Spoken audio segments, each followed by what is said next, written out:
அன்றாட வாழ்க்கையில் நீங்கள் எதிர்கொள்ளும் கேள்விகளில், பிரச்சினைகளில் விடுபட்டு மகிழ்ச்சியாக வாழ தேவையான அறிவுகளை பெற்றுக்கொள்ள புத்தோத்பாத ஆரியன் வහන්සේ அவர்களுடைய சீடரான ஆரியன் அவர்கள் இந்த மண்டபத்துக்கு வந்து இருக்கிறார். தெருவன் சரணம் ஆரியன் அவர்களுக்கு. தெருவன் சரணம் சகோதரி. அனைவருக்கும் வணக்கம். தெருவன் சரணம். அதிக கௌரவத்துக்குரிய எங்களுடைய கல்யாண மித்ர குருநாதர் புத்தோத்பாதோ ஆரியன் வான்சவின் பாத நமஸ்காரம். இன்றைய தினம் சோம் தர்ம கலந்துரையாடல் நிகழ்ச்சியில் வெள்ளிக்கிழமை மதியம் 2:45 தொடங்கும் இந்த உரையாடல் நிகழ்ச்சிக்கு உங்கள் அனைவரையும் அன்போடு வரவேற்கிறோம். நீங்கள் இந்த உலகத்தில் எங்கே இருந்தாலும் தர்மம் பற்றின உங்களுக்குள், சத்தியம் பற்றின உங்களுக்குள் ஒரு தேடுதல் இருக்குமாயின் அதை பற்றி உங்களுக்கு கலந்துரையாட இந்த சோம் தர்ம கலந்துரையாடல் நிகழ்ச்சி ஆரம்பமாகி இருக்கிறது. அப்போ நீங்கள் எங்கே இருந்தாலும் இந்த போதனையில் வாருங்கள், கலந்து கொள்ளுங்கள். உங்களுடைய கேள்விகளை விமர்சிக்கலாம். உங்களுடைய தர்மம் பற்றின நீங்கள் கேட்டு வந்த, இவ்வளவு காலம் கேட்டு இந்த வழியில் வந்த உங்களுக்கு தர்மம் பற்றின பிரச்சனைகள், கேள்விகள் எழலாம். அப்போ இதை பற்றி உங்களுக்கு கலந்துரையாட இது வாய்ப்பாக அமைகிறது. அப்போ பகவான் புத்தர் அவர்கள் கூறியது மனிதன் இருப்பது துன்பத்தில். மனிதன் மட்டுமல்ல, அனைத்து உயிரினமும் இருப்பது துன்பத்தில். அப்போ அந்த துன்பத்தில் இருந்து மேலும் வழியைத்தான் பகவான் புத்தர் அவர்கள் வலியுறுத்தினார்கள். அப்போ நாங்களும் மனிதனாக இன்று பிறந்திருக்கிறோம். மனிதனாக பிறந்த நாங்கள் ஏன் பிறந்தோம், எதற்காக பிறந்திருக்கிறோம், எங்கே சென்று கொண்டிருக்கிறோம், இதன் முடிவுதான் என்ன அப்படின்ற விமர்சனம், தேடுதல் ஒரு மனிதனுக்கும் தேவை. அப்ப அப்படியான மனிதர்கள் தான் சத்தியத்தை தேடுகிறார்கள். உண்மை என்ன, யதார்த்தம் என்ன என்பதை தேடுகிறார்கள். அப்படியானவர்களுக்குத்தான் பகவான் புத்தர் அவர்கள் வலியுறுத்தினார்கள். சத்திய தர்மத்தை கேட்டு ஒருவர் விமர்சித்து நடைமுறையில் கையாள்வராக இருந்தால் அவர் சத்தியத்தை புரிந்து உணர்ந்து அந்த மனதின் மாயிலிருந்து மீள்வார், துன்பத்திலிருந்து மீள்வார் என்ற இந்த வழியைத்தான் பகவான் புத்தர் அவர்கள் இந்த உலகத்துக்கு வலியுறுத்தினார்கள். அது 2500 வருடங்களுக்கு முதல் நடந்ததால் அப்ப அது பல நூறு வருடங்களாக அது இல்லாமல் போய் இந்த பூமிக்கு அடியில் புதைந்து போனது. அது மீண்டும் இன்றைக்கு 2500 வருடங்களுக்கு பிறகு அது மீண்டும் குழி தோண்டி எடுக்கப்பட்டு இந்த பொக்கிஷத்தை இந்த உலகத்துக்கே இன்றைக்கு ஒலிக்கச் செய்கிறார் என்றால் அது எங்களுடைய குருநாதர் அவர்கள், புத்தோத்பாது ஆரியன் வான்ஸ் அவர்கள். அவர் சிங்கள மொழியிலும் சரி, இங்கிலீஷ் மொழியிலும் சரி, இன்றைக்கு தமிழ் மொழியிலும் சரி நீங்கள் கேட்கிறீர்கள் என்றால் அது எங்களுடைய குருநாதர் அவர்களின் முயற்சியினாலும் ஈடுபாடாலும் விடா முயற்சியினாலும் நடந்த ஒரு துர்லபமிக்க ஒரு காரியமாக இருக்கிறது. அப்ப அதன் வழியாக சென்றால் நாங்களும் துன்பத்தில் இருந்து மீள்வோம். இந்த மனதின் மாயிலிருந்து விடுதலை அடைவோம். அப்போ உங்களுக்கான வாய்ப்பை நீங்கள் விட்டு கொடுக்காமல் நீங்கள் வாருங்கள், கலந்துரையாடுவோம். உங்களுடைய கேள்விகளை கேட்கலாம். மைக்க அன்மியூட் பண்ணி பேசுங்க. வீடியோ ஒன் பண்ணாதீங்க. மைக்கை மட்டும் அன்மியூட் பண்ணி உங்களுக்கு கதைக்கலாம். உங்களுடைய நேரம் இது. திருவன் சரணம்.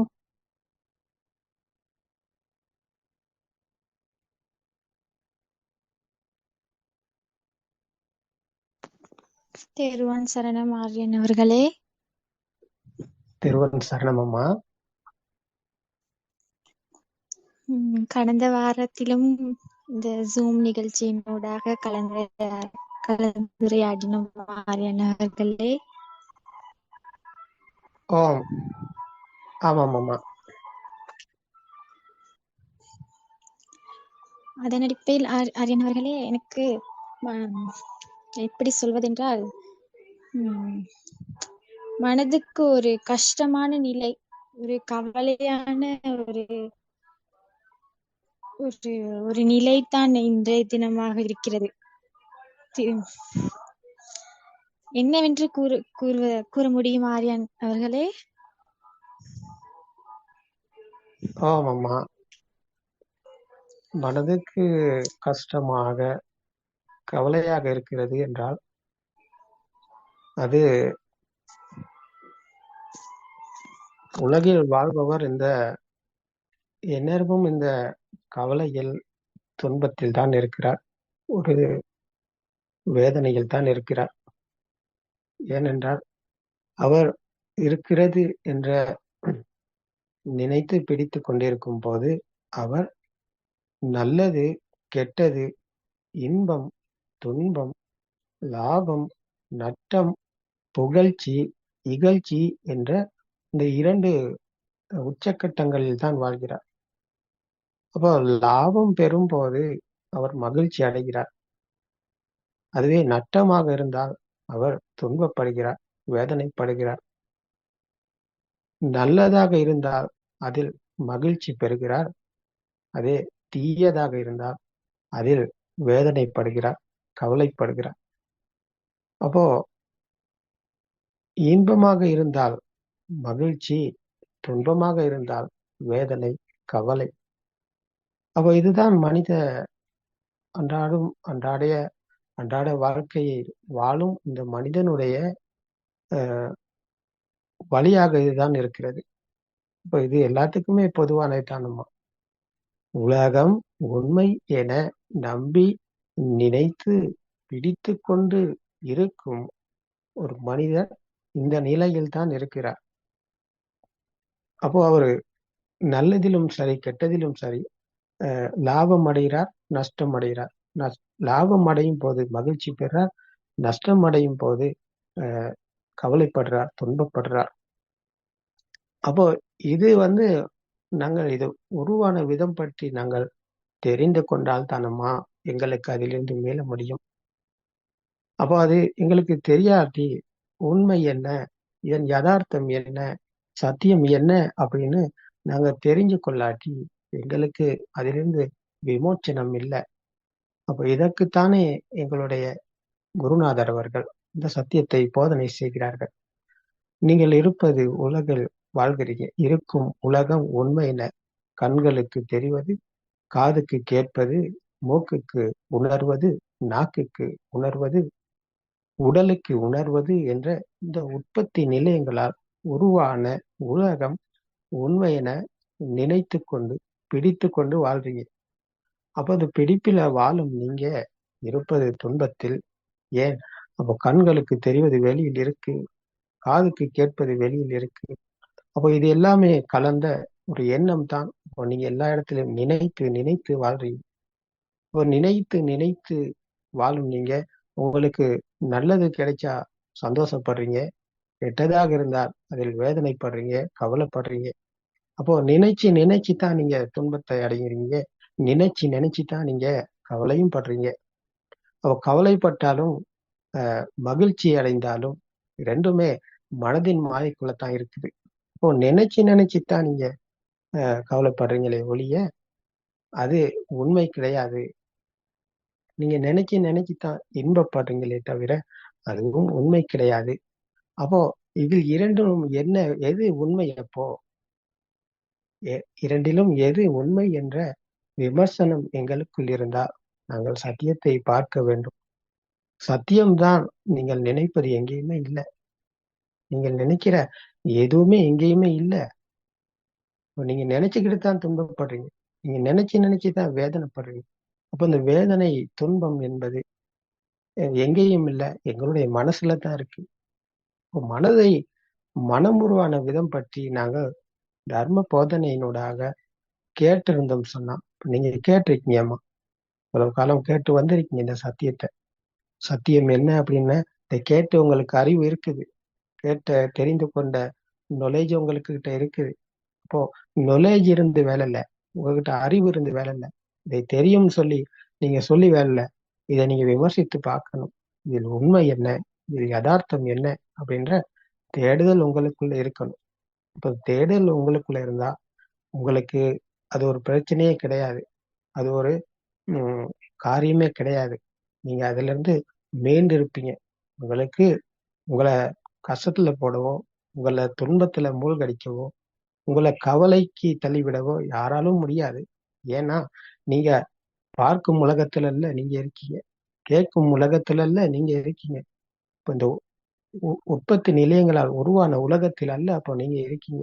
இந்த உலகத்தில் இருந்து மீண்டும் சத்தியத்தோடு இருக்கும் உங்களுக்கு எதுவாக இருந்தாலும் அது ஒரு உற்பத்தி நிலையத்தின் செயல்பாடு மட்டுமே. கண்களுக்கு வர்ணம் தெரியுது, அது எனக்கு தெரியல. காதுக்கு சத்தம் கேட்குது, அது எனக்கு கேட்கல.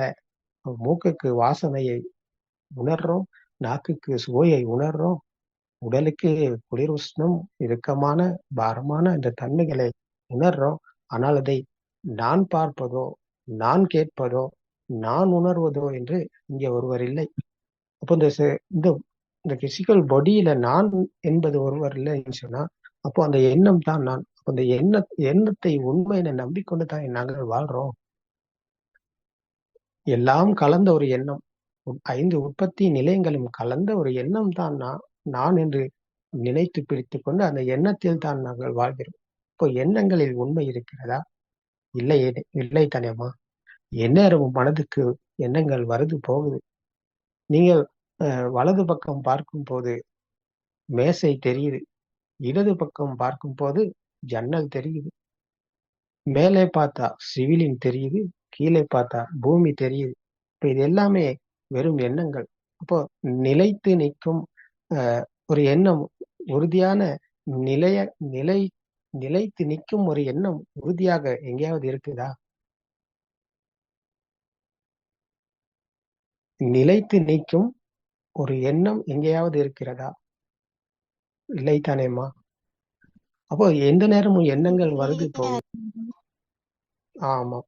அப்போ எண்ணங்கள் எந்நேரமும் வருது போகுது.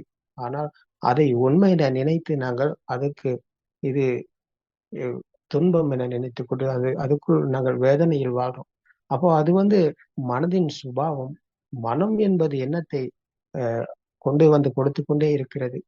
அதில் உண்மை என நம்பி நாங்கள் நினைச்சு அதில் வேதனைப்படுறோம். நினைச்சுதான் வேதனைப்படுறோம். நினைச்சுதான் நாங்க கவலைப்படுறோம். நினைத்து கவலைப்படுறதுக்கு இங்கே ஒண்ணுமே இல்லை. அப்போ இதுதான் மனதின் மாயை. மாயையிலிருந்து நாங்கள் சத்தியத்தை கண்டால்தான் அதில் எங்களுக்கு மீள முடியும்.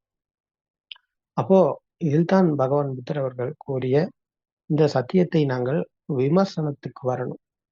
இந்த நடைமுறையில் கையாளும் முறைக்கு வரணும். இங்க நடைமுறையில கையாண்டு விமர்சித்து கையாண்டு பார்ப்பவருக்கு தான் இது உறுதியாகிறது. இதுதான் சத்தியம். இதை தவிர சத்தியம் ஒன்று இல்லை என்ற உறுதிப்பாடு அவருக்கு தான் நிலைக்கிறது. இப்ப அந்த உறுதியான நிலையில் அவர் அங்கே இல்லை. அப்போ எண்ணங்களில் இருந்து மீண்டால்தான் எங்களுக்கு துன்பத்தில் இருந்து மீள முடியும். மனதின் மாயிலிருந்து மீண்டால்தான் எங்களுக்கு விமோச்சனம் இருக்கு. அப்போ எங்களுக்குள் ஒரு உற்சாகமும் உணர்வு பூர்வமாக சத்தியத்தை உணரணும் என்ற தேடுதலும் எங்களுக்குள் ஒரு ஆழ்ந்த விமர்சனமும் இருந்து கொண்டே இருக்கணும். அப்போ இது அணுசோத்தை அல்ல, இது படிசோத்தை. படிசோத்தை என்பது நாங்கள் உலகம் போவதை போல போகும் போக்கு கிடையாது. இது நாங்கள் விமர்சனத்துக்குள் போகும் பயணம். விமர்சனத்துக்குள் கையாண்டு நடைமுறையில் இதை விமர்சித்து கையாண்டு எல்லா இடத்திலும் கையாண்டு போகும் பயணம். அப்ப எந்த இடத்துல நீங்க பார்த்தாலும் எல்லா இடத்திலும் தெரிவது உங்களுக்கு சத்தியமாக இருந்தா அது எல்லாமே எந்த ஒரு பிரச்சனையுமே அங்க கிடையாது, எந்த ஒரு பிரச்சனையுமே இல்லை. அப்போ நாங்க எல்லாமே நினைச்சு கொண்டுதான் இருக்கிறோம். நினைத்து கொண்டிருப்பதன் பலன், நினைத்து கொண்டிருப்பதனால எங்களுக்கு துன்பமே தவிர நினைப்பிலிருந்து நாங்கள் மீளும் வழிக்கு வராட்டி எங்களுக்கு துன்பத்தில் மீள முடியாது. நீங்க கேள்வி என்னன்னு பொதுவா சொல்லல, பொதுவா சொன்னீங்க. என்ன பிரச்சனை அப்படின்றத நேரடியா பேசல. இப்போ நாங்கள் கூறியது உங்களுக்கு புரிந்ததாமா? தெருவன் சரணம். செல்வன் சரணம் ஆரியன் அவர்களே. புரிந்ததாமா? புரிந்தது ஆரியன் அவர்களே. உங்களுடைய கேள்விக்கான விடை கிடைத்ததா? கிடைத்தது ஆரியன் அவர்களே. என்னவென்றால் என்னிடத்திலும் என் கணவரிடத்திலும் ஏற்படும் சிறு சிறு பிரச்சனைகள், மன கஷ்டங்களே இதற்கு காரணம் ஆரியன் அவர்களே. அவர் கூறும் ஒவ்வொரு வார்த்தைகளும் மனதிற்கு ஒரு கஷ்டமான ஒரு நிலையை ஏற்படுத்துகிறது.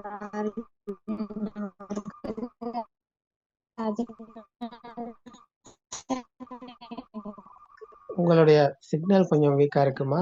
கிளியர் பத்தல.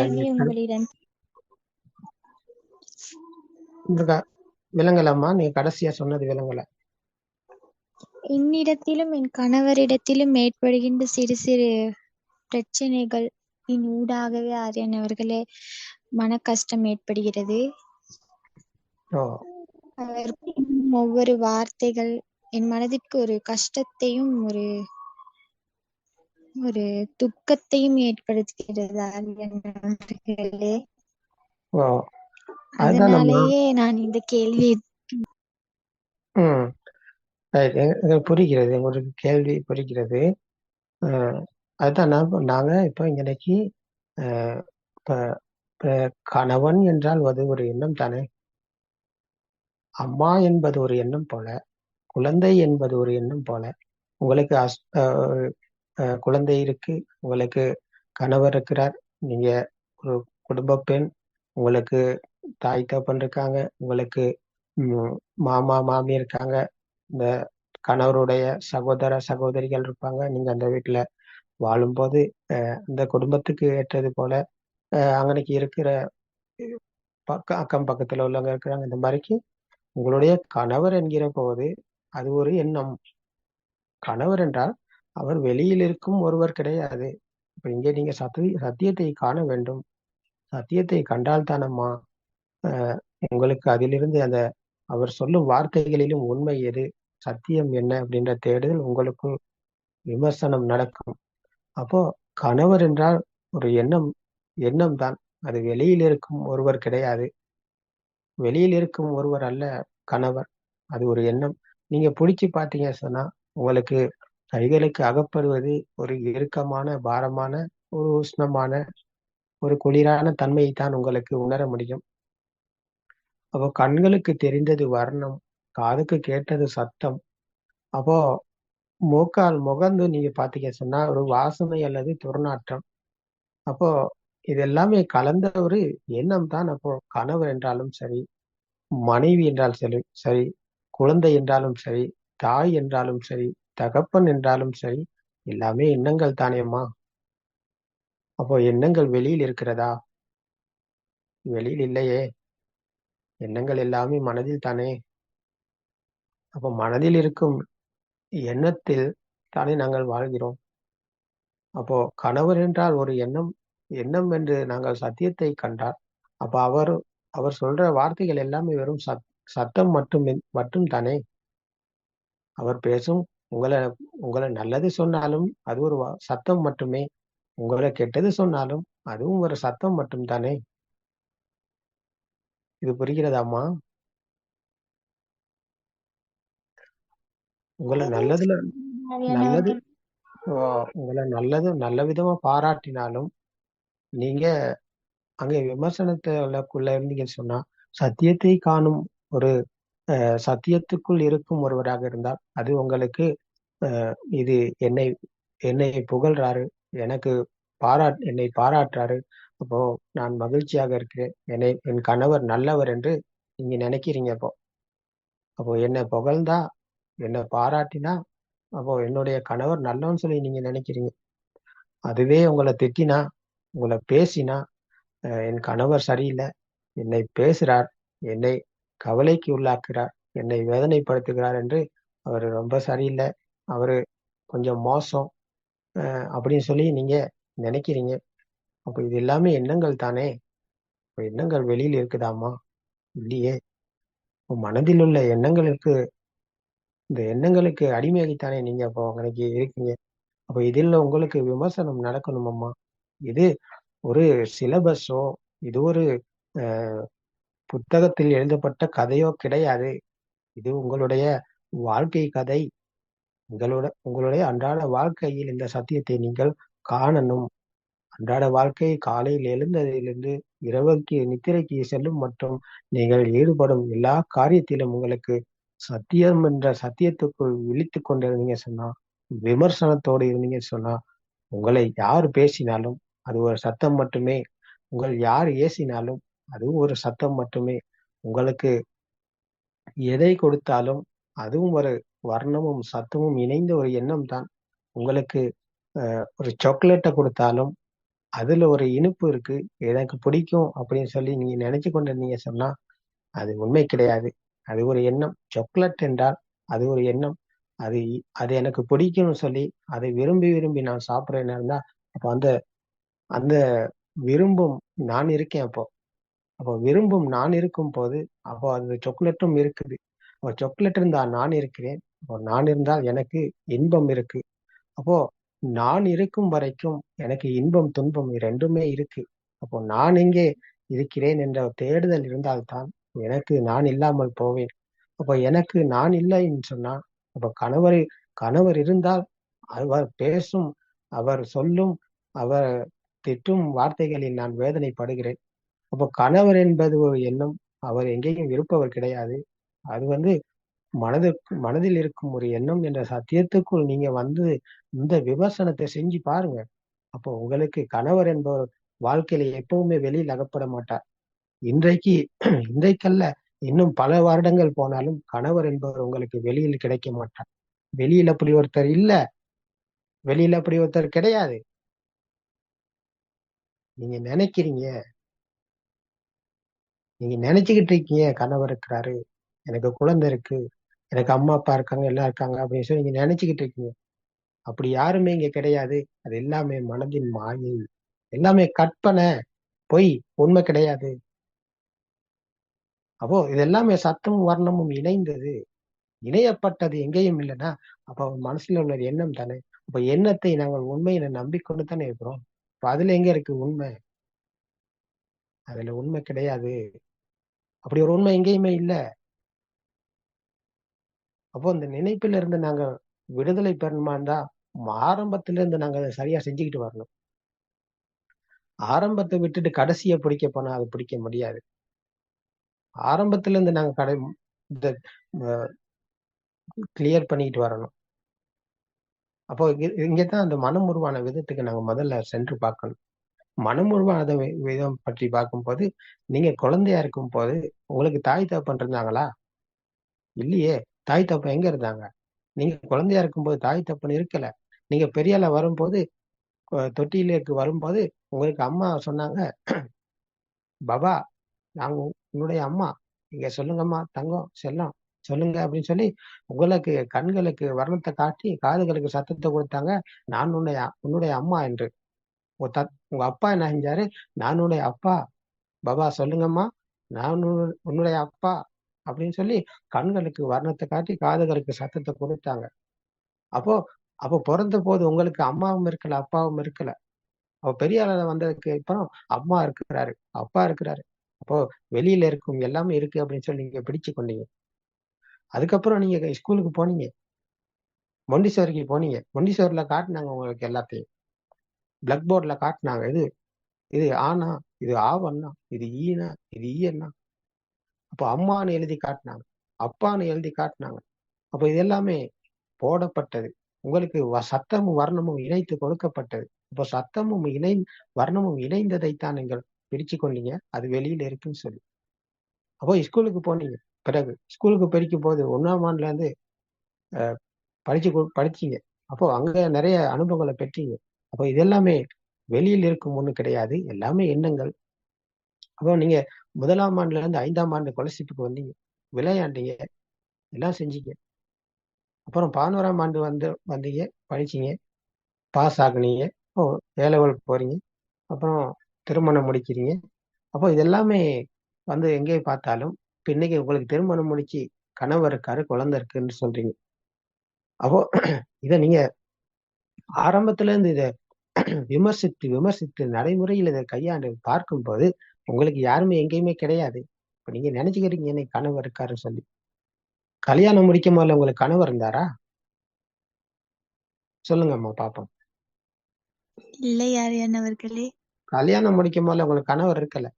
கல்யாணம் முடிச்சதுக்கு அப்புறம் தான் உங்களுக்கு குழந்தையும் பிறந்துச்சு. குழந்தை இருந்துச்சா? இல்லை ஆரியன் அவர்களே. அப்படி ஒண்ணு இருக்கல தானே. அப்போ இது இப்ப ஒரு குழந்தை இருக்கு, இன்னும் கொஞ்சம் காலம் போகும்போது இன்னொரு குழந்தை வந்துடும். அப்போ எனக்கு 2 குழந்தை இருக்கு அப்படின்னு சொல்லி நீங்க நினைச்சு கொண்டிருந்தீங்கன்னா அது உண்மையா?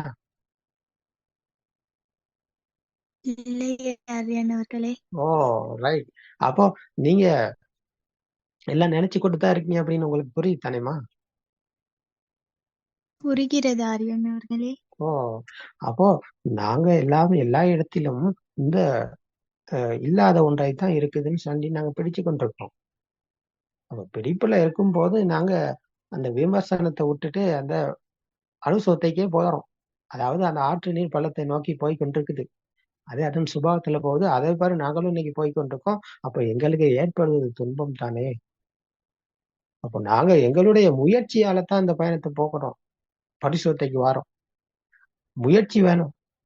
எங்களை நாங்க ஈடுபடுத்தணும். எங்களுடைய அர்ப்பணிப்பு தேவைங்க. அப்போ இந்த சத்தியத்தை யாருமே சும்மா புரிஞ்சு கொள்ள முடியாது. யாருக்குமே அதை கேட்ட கைக்கு விளங்கி சரி, எனக்கு எல்லாம் சரி, நான் சத்தியம் புரிஞ்சுக்கிட்டேன், எனக்கு பிரச்சனை இல்லை அப்படின்னு சொல்லி யாராலும் சொல்ல முடியாது. இது அவருக்குள்ள நடக்கணும். இந்த கதை அவரு விமர்சிக்கணும். அவருக்கு ஒரு பயணம் இருக்கு. அவர் இந்த கையாளணும்.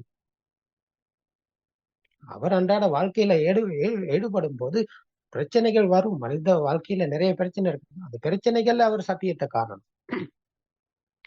பிரச்சனை வரும்போது அங்கே சத்தியம் விமர்சிக்கப்படணும். பிரச்சனை வரும்போது விமர்சிக்கப்படும் போது அங்கே அது அழிந்து போகுது. சத்தியத்தை விமர்சிச்சு பாருங்க. நல்லா விமர்சிச்சு பார்த்தீங்கன்னு சொன்னா எங்கேயுமே யாருக்குமே எந்த ஒரு பிரச்சனையுமே இல்லை.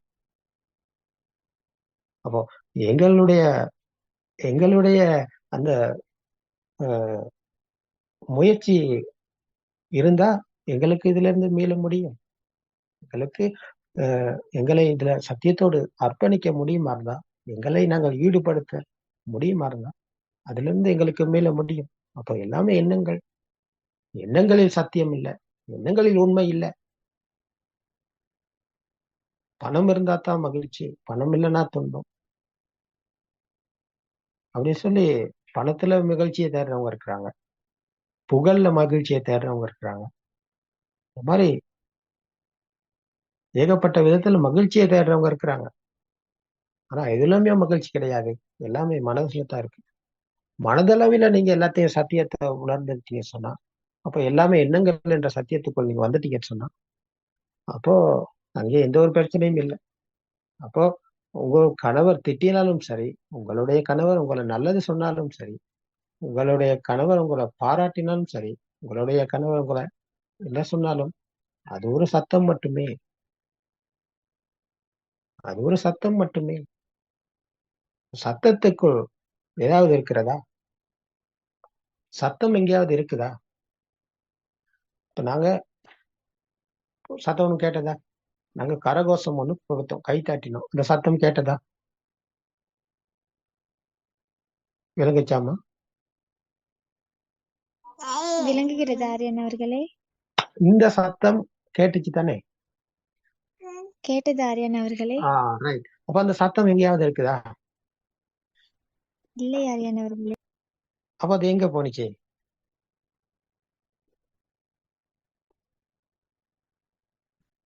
சத்தம் மனதிற்கு கேட்டுச்சு இல்லாம போச்சு, அவ்வளவுதான் கதை. என்ன?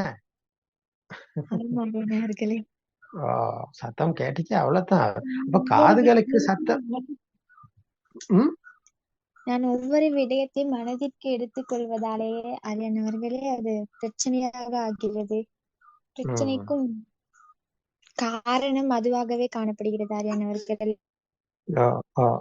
நீங்க அனாவசியமா யோசிக்கிறீங்க, அப்படித்தானேம்மா? அனாவசியமா எடுத்துக்கொள்றீங்க, அப்படியா? ஒரு சிறிய சாதாரண விடயம் இருந்தாலும் நான் அதை பெரிதாக எண்ணி மனதுக்குள் அதை வச்சிருந்து ஆரியன் அவர்களே. அதை திரும்ப திரும்ப யோசிச்சுக்கிட்டு அப்படி ஒரு மனநிலை.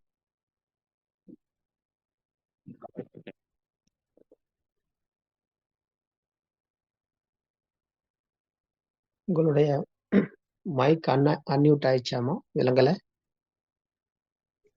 ஒரு சிறிய சிறிய பிரச்சனைகளை நான் பெரிதாக எண்ணி அதை மனதுக்குள் எடுத்துக்கொள்கின்றேன் ஆரியன் அவர்களே. அதனால்தான் அது பெரிய பிரச்சனையாகவும் ஒரு துன்பத்திற்குரிய ஒரு விடயமாகவும் மாறப்படுகிறது. ஓ அப்போ நீங்க அப்படி பெருசா யோசிக்காதீங்க, எதையுமே பெருசா மனசை போட்டு குழப்பிக் கொள்ளாதீங்க. சாமானியமா எடுத்துக்கொள்ளுங்க. அதை அந்தந்த நேரத்துல சாமானியமா எடுத்துக்கொண்டீங்க சொன்னா அது எல்லாமே தானாவே அழிந்து போகும். அப்ப உங்களை யாரும் உங்களை அடிச்சாலும் சரி, அந்த இடத்துக்கு ஒரு வலி வலி வந்தாலும் அந்த உடம்புக்கு தான் அந்த வலியை தவிர எனக்கு வலிக்கிறதுன்னு சொல்ல முடியாது. உங்க கணவர் உங்களை அடிச்சிட்டாலும் என்னை அடிக்கிறாருன்னு சொல்லி நீங்க எடுத்தீங்கன்னு சொன்னா அப்ப உங்களுக்கு தான் அந்த அடி அதையே நீங்க தான் வாங்கியிருக்கீங்க. அப்போது எனக்கு இல்ல வலிக்குது, இந்த உடல் இல்ல நான் இல்ல தானே. உடல்ல நான் இல்லைன்னு சொன்னா அப்ப அந்த அடி விழுந்தது எனக்கும் இல்லை, அப்போ அடி வாங்கின நானும் இல்லை. அப்போ அது ஒரு வலிக்கும், வலி இல்லாமல் போகாது. ஆனா இந்த வலிக்கிறது எனக்கு கிடையாது. அப்போ இங்க அந்த வலியும் எனக்கு வலிப்பது கிடையாது. அது ஒரு சென்சர் மட்டுமே. உடல் என்பது ஒரு சென்சர் மட்டுமே, அது ஒரு உற்பத்தி நிலையம். அதுக்கு குளிர், உஷ்ணம், இறுக்கமான, பாரமான தன்மை, வேதனைகள் எல்லாமே வரும் போகும். அதுக்கு எனக்கு தான் பேசினாரு, என்ன தான் அடிச்சாருன்னு சொன்னா அதை நாங்க நினைச்சு கொண்டு தான் இருக்கோமே தவிர அது இருப்பது கிடையாது. அப்போ அந்த நினைப்பை நீங்க கட்டுப்படுத்தி கொள்ளணும். அடிச்சிட்டாலும் என்னை அடிக்கிறான்னு சொல்லி நீங்க எடுத்துக்கொள்ளாங்க. அது ஒரு அடி என்பது ஒரு சாமானியமான ஒரு விஷயம். அது எனக்கு வலிக்குதுன்னு சொன்னா அப்போ நீங்க அதை வேதனைக்கு தான் இருப்பீங்க. அப்போ எனக்கு வலிப்பது இங்க கிடையாது, இந்த உடலில் நான் இல்லை. அப்போ எனக்கு வலிப்பது ஒண்ணு இல்லைன்னு சொன்னா அப்போ நானும் இல்லை. அப்போ எல்லாமே சாமானியமான நிலை. அப்போ நீங்க இருப்பது சத்தியத்துக்குள்ள, நீங்க இருப்பது இந்த நொடிக்குள்ள. அப்போ உங்களுக்கு எதுவுமே பிரச்சனை கிடையாது. நீங்க சாமானியமான சாந்தமான சுவையில உங்களால இருக்க முடியும். இப்போ நீங்க எல்லாமே நினைக்கிறனால தான் பிரச்சனையா இருக்கு, அப்படித்தானேம்மா? இப்போ நினைக்கிறத கொஞ்சம் கட்டுப்படுத்தி கொள்ளுங்க.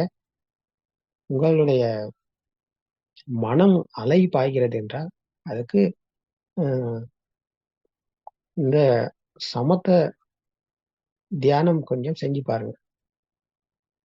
மனதை ஒரு நிலைப்படுத்தி கொள்ளுங்க கொஞ்சம். அப்ப மனம் அலைப்பாயிறது கொஞ்சம் குறையும். அதன் பிறகு உங்களுக்கு விமர்சனம் செய்ய முடியும், விதர்சனா செய்ய முடியும். அப்ப அந்த விதர்சனா மூலம் உங்களுக்கு எதுவுமே எங்கேயுமே உண்மையாகாது. அப்போ அதிலிருந்து உங்களுக்கு மீண்டு நீங்க யாரு என்ன சொன்னாலும், யாரு என்ன செய்தாலும் அது உங்களுக்கு கேட்பதோ உங்களுக்கு நடப்பதோ அப்படி ஒண்ணும் இங்க கிடையாது. அதைத்தான் அப்போ ஆரியன் அவர்களே நான் எண்ணிக்கொள்கிறேன். ம் என்னைத்தான் நேசிக்கிறார்கள், என்னைத்தான் நடிக்கிறார்கள். நான் என்கின்ற ஒரு எண்ணத்தினாலேயே இப்படி ஒரு எண்ணம் தோன்றுகிறது ஆரியன் அவர்களே. ஓ நான் என்று இங்க ஒருவர் இல்லையம்மா. நான் ஒருத்தர் இல்லை இங்க. நாங்க நினைச்சுக்கிட்டு இருக்கோம் இது நான் அப்படின்ட்டு. சின்ன குழந்தையில இருந்து எல்லாம் காட்டினாங்க, இது இருக்கு அப்படின்னு சொல்லி கண்களுக்கும் காதுக்கும் கொடுத்தாங்க. அப்போ இந்த கண்ணாடியில பார்த்த உடல் தான் நான் என்று நாங்க நினைச்சுக்கிட்டு இருக்கோம். எல்லாம் இருக்கு, கண்களுக்கு தெரிவதும் காதுக்கு கேட்பது மூக்கு நாக்கு உடல் என்ற உற்பத்தி நிலையங்கள் உருவானது எல்லாம் இருக்கு. அப்போ இந்த கண்ணாடியில தெரியும் இந்த உடல் தான் நான் என்று நாங்க நினைச்சு கொண்டு தான் இருக்கோம். அப்போ நாங்க இன்னைக்கு ஹாஸ்பிட்டல்ல வெயிட் பார்த்தா கை இல்லாத பேஷண்ட் இருக்காங்க, இன்னைக்கு கால்கள் இல்லாத பேஷண்ட் இருக்காங்க, உடல் உறுப்புகள் இழந்த பேஷண்ட் இருக்காங்க. இப்ப இதுலயுமே அவரு இருந்திருக்காரா? கை இல்லாத அவர் இருந்திருக்காரா? கால் இல்லாத அவர் இருந்திருக்காரா? எல்லாமே உற்பத்தி நிலைகள். அதை இழந்தாலும் அந்த அது இழக்கப்பட்டது என்னுடையது கிடையாது. அதுல அவர் என்று ஒருத்தர் இல்ல. அப்போ அந்த எண்ணம் தான் நான், மனதில் மனம் தான் நான். அப்ப அந்த இருக்கிறது என்று எடுத்துக்கொண்ட எண்ணம் தான் நான். அப்ப அதிலிருந்து நாங்க விலகி கொண்டால், சத்தியத்தை கண்டால் தான் எங்களுக்கு விலக முடியும். நாங்கள் நினைச்சு விலக முடியாது யாருக்குமே. நாங்கள் சத்தியத்தை காணணும். சத்தியத்தை கண்டால் அப்போ பார்ப்பது கேட்பது உணர்வதுன்னு எங்கேயுமே இல்லை. அப்போ கணவர் என்றால் அது ஒரு எண்ணம் தான். அப்போ அது வெளியில் இல்லைன்னு சொன்னா அப்போ நானும் இல்லை இங்கே. வெளியில் கணவர் இருந்தால் நான் இருக்கிறேன், வெளியில் கணவர் இல்லை என்றால் அப்போ இங்கே நானும் இல்லை. அப்போ கணவர் என்றால் ஒரு எண்ணம், அது உருவான விதம் பற்றி நாங்கள் விமர்சித்து கண்டால்தான் எங்களுக்கு கணவர் இல்லாமல் போகுவார். நாங்க நினைச்சு கொண்டுதான் கணவர் இல்ல ஒரு எண்ணம் அப்படின்னு சொல்லி நாங்க நினைச்சு கொண்டிருப்பதனால் அது உண்மையாகாது. அது வெறும் நாலேஜ் மட்டும்தான். அது நீங்க அறிவை வளர்த்து கொண்ட விதம் மட்டும், அதில் உண்மை கிடையாது. நீங்க விமர்சிக்கணும், விமர்சனம் மூலியமா சத்தியத்தை கையாளணும். அப்ப அந்த வழியில் நீங்கள் உங்களுடைய பயணத்தை நீங்க உற்சாகத்தோடும் அதிக முயற்சியோடும் நீங்க ஈடுபட்டீங்க சொன்னா அப்போ கணவர் என்பது ஒரு எண்ணம். கணவர் என்ற ஒரு எண்ணம் என்று சொல்லி நீங்க கண்டீங்க சொன்னா அப்போ கணவர் வெளியே இல்லைன்னு சொன்னா அப்ப நானும் இங்கே இல்லை. அப்ப இதுதான் பகவான் புத்தர் அவர்கள் கூறினார்கள் மோகராஜாவுக்கு, அத்தானுதித்தின் வச்ச மச்சுராஜான பசத்தி என்று. அதாவது ஆத்ம துஷ்டியை கைவிட்டால் மரணத்தை வெல்வார். அப்போ ஆத்ம துஷ்டிக்குள்ள இருக்கும் வரைக்கும் நான் இருக்கிறேன். அப்ப கணவர் இருந்தால் அந்த எண்ணம் தான் அவர் இருக்கிறார் என்ற பிடித்து கொண்ட எண்ணம் தான் நான்.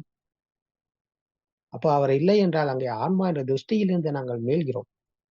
அவர் இருக்கிறார் என்றால் அதுதான் ஆன்மா என்ற துஷ்டி, அதாவது சக்காய துஷ்டி.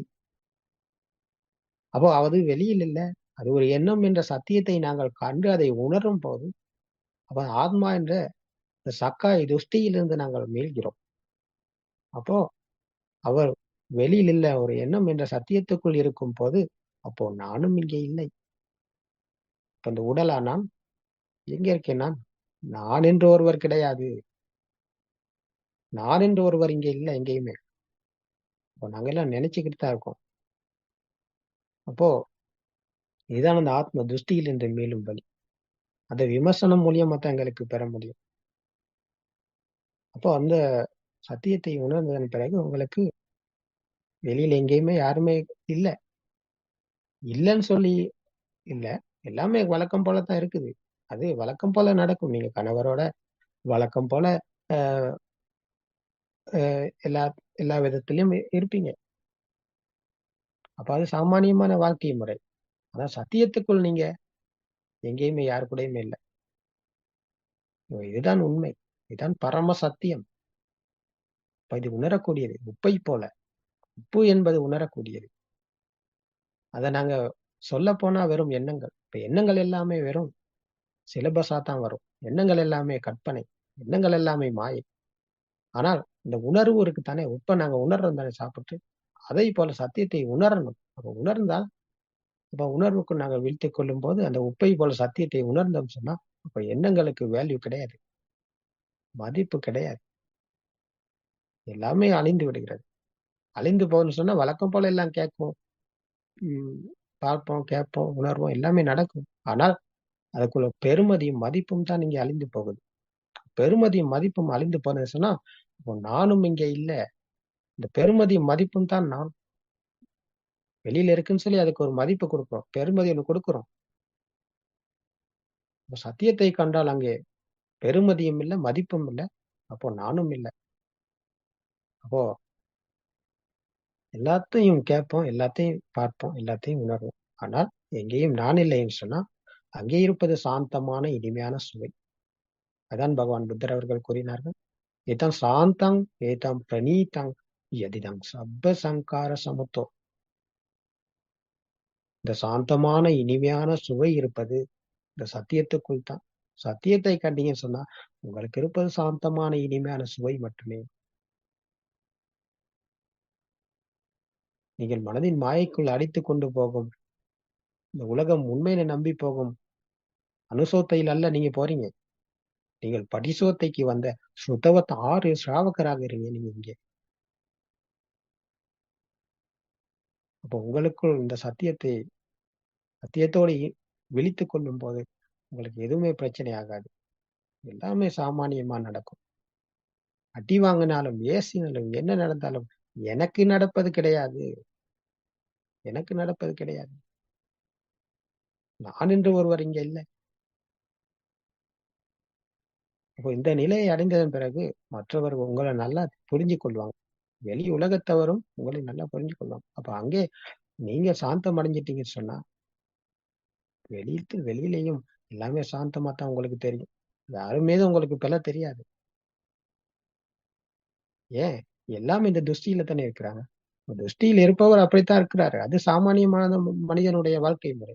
அது அவர்களுடைய பிரச்சனை. அப்ப அவர் என்னைக்காவது அதுல இருந்து மீளணுமா இருந்தா அவர் சத்தியத்துக்கு வரணும். சத்தியம் தர்மம் பற்றி கேட்கணும். சத்திய தர்மம் பற்றி கேட்டா அவருக்கும் விமோச்சனம் இருக்கு. அவருக்கும் விமோச்சனம் இருப்பது இந்த சத்திய தர்மத்துக்குள்ள. இதை தவிர வேற எங்கேயுமே அவருக்கு விமோச்சனம் கிடையாது. அப்போ நீங்கள் இந்த சத்திய தர்மத்துக்கு வரீங்கன்னு சொன்னா நீங்கள் மகா மகா உத்தமராகுவீங்க, மகா உத்தமியாகுவீங்க. நீங்க சாந்தமான இனிமையான சுவையில உங்களால இருக்க முடியும். உங்களோட குடும்பம் அமைதியாகும். நீங்கள் அமைதியாகனீங்க சொன்னா உங்க குடும்பம் அமைதியாகும். உங்களுடைய சூழல் அமைதியாகும். சாந்தமான இனிமையான சுவையில் அங்க உங்களால வீட்டு இருக்க முடியும். மன மகிழ்ச்சி, நிம்மதி, சந்தோஷம் எல்லாமே இந்த சத்தியத்தை புரிந்து கொண்டால் அங்கே எல்லாமே இருக்கு. அது இல்லாட்டி எல்லாத்தையும் இழந்தது தான் நாங்க. அப்ப நீங்க உங்களுடைய ஈடுபாடு காட்டு, உங்களுக்கு சத்தியத்தோடு இணைந்து செயல்படுங்க. சத்தியத்தை புரிந்து உணருங்க. உணர்வுக்குள்ள விழித்துக் கொள்ளும் போது இப்போ நீங்க எங்கேயுமே மாட்டிக்கொள்ள மாட்டீங்க. மாட்டிக்கொள்வது என்றால் நீங்கள் எண்ணங்களில் தான் மாட்டிக்கொள்வீங்க. அப்போ மாட்டிக்கொண்ட தூண்டிலில் மாட்டிக்கொண்ட மீனை போல நீங்க இன்னைக்கு சத்தியத்தை கண்டால்தான் உங்களுக்கு அதை மாட்டிக்கொள்ளாம வாழ முடியும். சத்தியத்தை நீங்க காணலன்னு சொன்னா நீங்க எங்க போனாலும் மாட்டிக்குவீங்க. உங்களை பிடிக்கிறதுக்கு எல்லா இடத்துலயும் இருக்கு. வலை வீசிக்கிட்டு தான் இருக்காங்க. உலகத்துல உள்ள மனிதர்கள் எல்லாத்துக்குமே வலை வீசிக்கொண்டு இருக்கு. அப்ப அவர்கள் இந்த வலையில இருந்து மேலமா இருந்தா சத்தியத்துக்கு வரணும். சத்தியத்துக்கு வந்த அவர்களுக்கு எந்த வலையை வீசிச்சாலும் எவ்வளவு பெரிய வலையை போட்டாலும் அவரெல்லாம் மாட்ட மாட்டார். சத்தியத்தோடு இணைத்து கொண்டு அவரை பிடிக்க யாராலும் முடியாது. உலகத்துல எவருமே கிடையாது அவரை பிடிக்க. அவர் எல்லாத்தையும் கடந்து அவர் போவார், சத்தியத்தை புரிந்து கொண்டவர். ஏன்? அப்படி ஒண்ணு கிடையாது, எங்கேயுமே இல்லை. அப்படி ஒண்ணு எங்கேயுமே இல்லை. நாங்க எல்லாமே நினைச்சு கொண்டிருக்கோம். நினைப்பிலிருந்து மீண்டு விட்டால் நாங்கள் சாந்தமான இனிமையான சுவையில் இருப்போம். இதை தவிர வேற ஒன்றும் கிடையாது இந்த உலகத்தில். இதுதான் சத்தியம், இதுதான் நிர்வாண சுவை. எண்ணங்களில் இருந்து மீண்டு விட்டால் அது நிர்வாணம். இப்போ இது எங்கேயும் இருப்பது கிடையாது. இந்த மனதில் எரிந்து கொண்டிருந்த மனவேதனை, துன்பம், கவலை இது எல்லாமே நீங்கியதன் பிறகு இந்த நொடிக்குள் அவர் விழித்துக் கொள்கிறார்.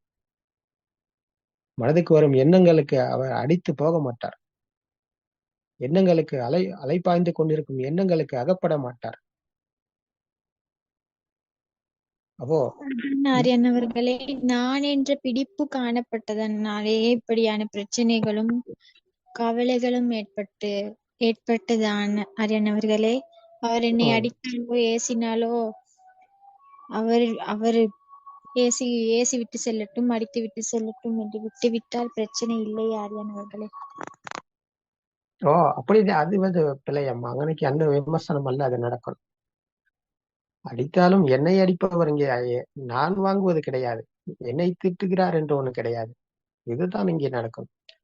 அடிச்சுட்டு போகணும், ஏசிட்டு போகட்டும் அப்படின்னு சொல்லிவிட்டா அது சத்தியத்தை காணும் முறை அல்ல. அது நீங்க அங்கனைக்கு சத்தியத்தை விமர்சிக்கணுமா இருந்தா என்னை ஏசுபவர் கிடையாது, ஒரு சத்தம் மட்டும்தான். என்னை அடிக்கல, அது ஒரு செயல் மட்டும்தான், எனக்கு வலிக்கல. இதுதான் நடக்கணும். அப்போ அவர் அடிச்சிட்டு போகட்டும், அவர் ஏசிட்டு போகட்டும் அப்படின்னு சொல்லி நீங்க விட்டுட்டீங்க சார். நீங்க அங்கனைக்கு இன்னும் சத்தியத்துக்குள் நீங்க வரல, சத்தியத்தை விமர்சிக்கல அங்கனைக்கு நீங்க. அப்ப அங்கனைக்கு உங்களுக்கு விமர்சனம் தேவை. அப்போ இதுதான் எங்களுடைய வாழ்க்கை கதை தான் எல்லாமே. எல்லா இடத்துலயும் எங்களுடைய வாழ்க்கை கதையில தான் நாங்க போய்கொண்டிருக்கோம். அப்போ இதுல நாங்க எங்களுடைய வாழ்க்கையில் நடக்கும் கதையில நாங்க மீளணுமா இருந்தா அந்தந்த இடத்துல எங்கெங்க பிரச்சனை வருதோ அங்க நாங்க விமர்சிக்கணும். அப்ப அதுக்குதான் முயற்சி ஒண்ணு தேவை. அதுதான் விடாமுயற்சி, அதுதான் குசல. பகவான் புத்தர் அவர்கள் கூறினார், சப்ப பாபஸ் அகரணம் குசலஸ் உபசம்பதா சச்சித்த பரியோ தபனம் ஏதா புத்தானு சாசனம் என்று கூறுகிறது. இதைத்தான் எல்லாமே எண்ணங்கள். இப்ப எண்ணங்கள் எல்லாமே பாவகரமானது. எண்ணங்களில் புண்ணியம் என்று ஒண்ணு கிடையாது. எண்ணங்கள்ல பாவம் தான் எல்லாமே. எந்த எண்ணமும் உண்மை இல்லை. அப்ப இதை காண்பதுதான் குசல. எண்ணங்களில் உண்மை இல்லை என்ற சத்தியத்தை காண்பதுதான் குசல. அப்ப இந்த குசல என்ற சத்தியத்தை நாங்கள் கண்டால்தான் எங்களுக்கு சித்த தமனசு உருவாகுது. அதாவது மனதின் மாயிலும் எங்களுக்கு அப்பதான் முடியும். மனதின் மாயில் மேலும் வழியில் பயணம் செய்பவர் தான் பகவான் புத்தர் அவர்கள் கூறுகிறார்கள். இங்கேதான் அந்த புத்த சாசனம் மறுமலர்ச்சி அடைகிறது. இதுதான் புத்தானு சாசனம். இதைத்தான் பகவான் புத்தர் அவர்கள் கூறுகிறார்கள். இந்த புத்த சாசனம் மறுமலர்ச்சி அடைவது இந்த சத்திய தர்மத்துக்குள் தான். சத்தியத்தை புரிந்து அதற்குள் நீங்கள் விழித்துக் கொள்ளும் போது மனதின் மாயிலிருந்து நீங்க மீள்றீங்க. அப்போ இங்கே புத்த சாசனம் மறுமலர்ச்சி அடைகிறது. புத்த சாசனம் மறுமலர்ச்சி அடைவது என்பது வெளியில இருக்கும் எதுலையுமே இல்லை. மனதளவில் நீங்கள் துன்பத்திலிருந்து மேலும் வழிக்கு வந்துட்டீங்கன்னு சொன்னா, துன்பத்திலிருந்து மேலும் வழியில் நீங்க பயணிக்கிறீங்கன்னு சொன்னா அங்கேதான் புத்த சாசனம் மறுமலர்ச்சி அடைகிறது. அப்போ இது உல ரீதியிலான மாற்றம் பெறும் வழி, உல ரீதியிலான முன்னேற்றம் பெறும் வழி. அப்போ இந்த வழியில் பயணிக்க உங்களுக்கும் இந்த சத்திய தர்மத்தை நீங்க கேளுங்க தொடர்ந்து. இது எல்லாத்துக்குமே விடை இருப்பது சத்தியத்துக்குள். சத்திய தர்ம போதனையில் உங்களுக்கு விடை எல்லா இடத்திலும் இருக்கு. நீங்க இன்னும் நிறைய கேட்கணுமாமா.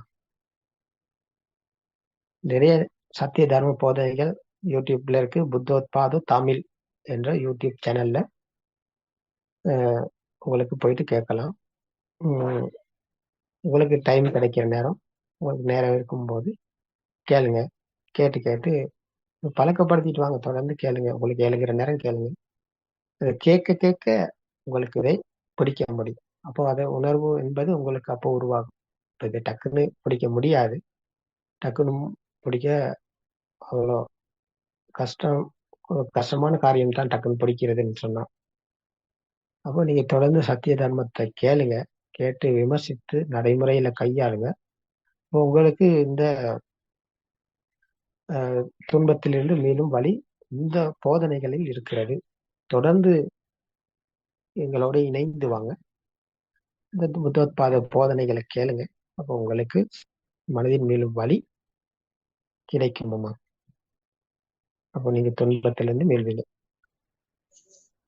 அப்படியே ஆரியன் அவர்களே. ஓ நீங்க இந்த வழிக்கு வர்றதும் ரொம்ப மகிழ்ச்சியம்மா. நீங்க யாரும் பாருங்க, இந்த உலகத்துல எவ்வளவு பேர் வாழ்றாங்கன்னு. உலகத்துல இன்னைக்கு 800 கோடி பேர் வாழ்றாங்க. தமிழ் மொழியில இந்த சத்திய தர்மம் போதனைகளை கேட்கிறதே பெரிய ஆச்சரியமா இருக்கு. அப்ப அதை நீங்க கேட்டு அஹ், இந்த அளவுக்கு நீங்க உங்களுடைய முயற்சி இருக்குன்னு சொன்னா ரொம்ப மகிழ்ச்சியான, ரொம்ப அஹ், பாராட்டக்கூடிய ஒரு விஷயம். உண்மையிலேயுமே நீங்க பாராட்டுக்கு உரித்தானவர். ஏன்னா நீங்க உங்களுக்கு இன்னைக்கு வழி கிடைத்திருக்கு. வழி உங்களுக்கு கிடைச்சிருக்கு. நீங்க எதுக்குமே பயப்பட தேவையில்லை. உங்களுக்கு எல்லாமே நன்மையாகவே நடக்கும். நீங்க எதுக்குமே கலங்காதீங்க. எதுக்குமே நீங்க அவசரப்படவும் செய்யாதீங்க. சத்திய தர்மத்தை கேளுங்க. உங்களுக்கு நிச்சயமா உங்களுக்கு இந்த இந்த பிறவியில் உங்களுக்கு நிர்வாணம் அடைந்து சாந்த சுவையை பெற உங்களால முடியும். ஏன்னா இப்பதான் உங்களுக்கு சிறு வயது, பெரிய வயசு கிடையாது. அதனால தொடர்ந்து இந்த பயணத்தை நீங்க போகும்போது உங்களுக்கு இது ஒரு பெரிய விஷயம் ஆகாது. சத்தியத்தை உங்களால பிடிச்சு உங்களுக்கு சத்தியத்தில் சாந்த சுவையை பெற முடியும். இப்போ நீங்க அப்படி இந்த வழிக்கு என்னம்மா விலங்கல. அப்படியே ஆரியான் அவர்களே. ஆமாம்மா. எதையுமே ரொம்ப பெருசா எடுக்காங்க. ரொம்ப கேஷுவலா இருங்க. ரொம்ப இந்த சிம்பிளா இருங்க. ரொம்ப பெருசா எடுக்காங்க எதையுமே. சிம்பிளா எடுத்துக்கோங்க. சிம்பிளா எடுத்துக்கிட்டீங்க சொன்னா வாழ்க்கை இனிமையா இருக்கும், மகிழ்ச்சியா இருக்கும். ரொம்ப பெருசா எடுத்தீங்க சொன்னா வாழ்க்கை கஷ்டமாயிடும். ரொம்ப சிம்பிளா எடுத்துக்கோங்க. நார்மலா எடுத்துக்கோங்க. எதையும் பெருசா எடுத்துக்கொள்ளாங்க. அப்ப அந்தந்த நேரத்துல அதை செய்யுங்க. அவ்வளவுதான் முடிஞ்சு. வேற எதுவுமே இங்க ஒண்ணு கிடையாது. அந்த நேரத்துல நீங்க என்ன செய்யணுமோ அந்தந்த நேரத்துல அதை செய்யுங்க. அப்ப அவ்வளவுதான். வேற கதை ஒண்ணும் கிடையாது. நீங்க மனசுல எதையும் போட்டு குழப்பிக்கவும் தேவையில்லை. மனசுல எதையும் பிடிச்சு வச்சுக்கவும் தேவையில்ல. எதை பத்தி நீங்க பெருசா யோசிக்கவும் தேவையில்ல. அது அது தானா இயங்கும். எல்லாமே தானா நடக்கும். உங்களுக்கு நடப்பது எல்லாமே நன்மையாவே தான் இருக்கும். அதில் மாற்றம் கிடையாது. ஏன்னா நீங்க இருப்பது சத்தியத்துக்குள்ள. சத்தியத்தை நீங்க கேட்கறீங்கன்னு சொன்னா அங்கே இருக்குது உங்களுக்கு விடை கிடைக்கும் வழிக்கு நீங்க வந்திருக்கீங்க. உங்களுக்கு சாந்தமான இனிமையான சுவை நிச்சயமா கிடைக்கும்.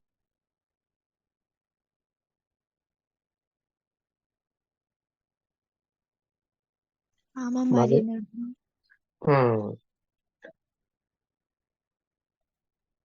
இப்ப வேற ஏதாவது உங்களுக்கு விளங்காத இடம் ஏதாவது இருக்குதாமா?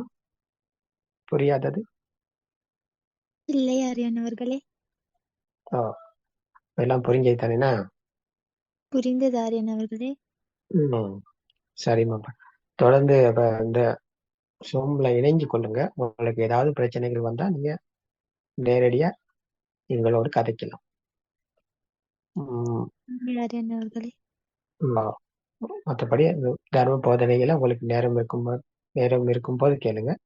எதையுமே வீட்டுல உள்ள வேலைங்களை நிப்பாட்டிட்டு வீட்டுல பிரச்சனைகள் வரும் அளவுக்கு நீங்க நடந்து கொள்ளாதீங்க. நீங்க எல்லா காரியத்திலும் உங்களுக்கு என்ன கடமை இருக்குதோ அதை செய்து கொள்ளுங்க. எதையுமே நிப்பாட்டிட்டு நீங்க அஹ், தர்மத்தை கேட்டுக்கிட்டு இருக்காங்க. அது அதுக்கு ஒரு நேரத்தை ஏற்படுத்தி கொள்ளுங்க. அப்படி இல்லாட்டி ஒரு இயர்போன் அடிச்சுக்கிட்டு கூட உங்களுக்கு வேலைகளை செஞ்சுக்கிட்டு இதை கேட்க முடியும்.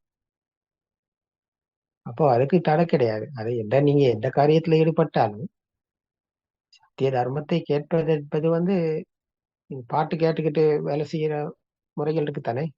இப்ப பாட்டு போட்டு பாட்டை கேட்டுக்கிட்டு உட்காந்துருக்க மாட்டாங்களே. பாட்டு போய்க்கு இருக்கும். அதை பாட்டை கேட்டுக்கிட்டே வேலைகளை செய்யறவங்க இருக்காங்க தானே. இப்ப அந்த மாதிரிக்கு நீங்க எதையும் கேட்கலாம். அதுல ஒரு பிரச்சனை கிடையாது. அப்படியும் செய்யலாம். அப்போ நீங்க எதையுமே நிப்பாட்டிக்காதீங்க. எல்லாமே உங்களுடைய கடமைகளை செய்யுங்க. தாய் தகப்பனுக்கு, மாமா மாமி கணவர் குழந்தை எல்லாத்துக்கும் தேவையான விஷயங்களை உங்ககிட்ட இருந்து என்ன நடக்கணுமோ அதெல்லாம் செய்யுங்க. அஹ் யாரு கூடயும் மனஸ்தாபம் வச்சுக்கொள்ளாதீங்க. யாரையுமே அஹ் பிழையா எண்ணாதீங்க. உங்களுடைய மனம் தான் எல்லாத்துக்கும் காரணம் அப்படின்றது மட்டும் நீங்க கவனம் இருங்க. மனம்தான் எல்லாத்துக்கும் காரணம் அப்படின்றத மட்டும் கவனித்து பாருங்க. அப்போ அதுக்குள்ள உங்களுக்கு அந்த கொஞ்சம் கொஞ்சமா உங்களுக்கு இது கேட்க கேட்க உங்களுக்கு அதுல இருந்து கொஞ்சம் கொஞ்சமா மேல முடியும். விளங்கித்தான் நிரம்பு. விளங்குகிறது ஆரியன் அவர்களே. ரொம்ப மகிழ்ச்சி அம்மா. இப்ப உங்களுடைய பிரச்சனையில் இன்றைக்கு, உங்களுடைய கேள்வியில் இன்றைக்கு காலமும் கடந்து விட்டது, எங்களுடைய நேரமும் முடிந்து விட்டது என்று பார்க்கிறோம். ஆமாம், அப்படித்தான். சரியம்மா, அடுத்த வாரமும் இனி உங்களுக்கு ஏதாவது பிரச்சனைகள் இருந்தால் வாங்க கதைங்க. மற்றவர்களுக்கும் இந்த புத்தோத்பாத போதனைகளில் உலகில் உள்ள எல்லாத்துக்குமே இந்த தர்ம போதனையினூடாக வந்து கலந்து கொண்டு உங்களுடைய அன்றாட வாழ்க்கையில் நீங்க என்னென்ன பிரச்சனைகளுக்கு முகம் கொடுக்குறீங்க, உங்கள் குடும்பத்தில் உள்ள பிரச்சனைகள், சத்திய தர்மத்தை கேட்டு அதில் நீங்கள் விமர்சித்து பார்க்கும்போது அதுல உங்களுக்கு ஏற்படும் கேள்விகள், பிரச்சனைகள், அதை பற்றி கதைக்கலாம்.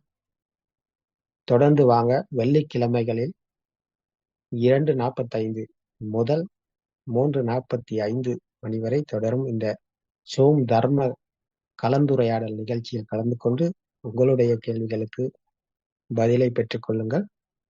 தர்மத்தினூடாக, சத்தியத்தினூடாக அதை பெற்றுக்கொண்டு சாந்தமான இனிமையான சுவையை பெற உங்களுக்கும் இந்த சத்திய தர்மம் துணையாக இருக்கும். திருவன் சரணம் அம்மா. திருவன் சரணம் சகோதரி. திருவான் சரணம் ஆரியன் அவர்களே. அதே போல எங்களுடைய குருநாதர் புத்தோத்பாத ஆரியன்வான்ஸ் அவர்களுக்கும் பாத நமஸ்காரங்கள். திருவன் சரணம் ஆரியன்வான்ஸ் அவர்களே. திருவன் சரணம் சகோதரி சம்பா அவர்களே. திருவன் சரணம்.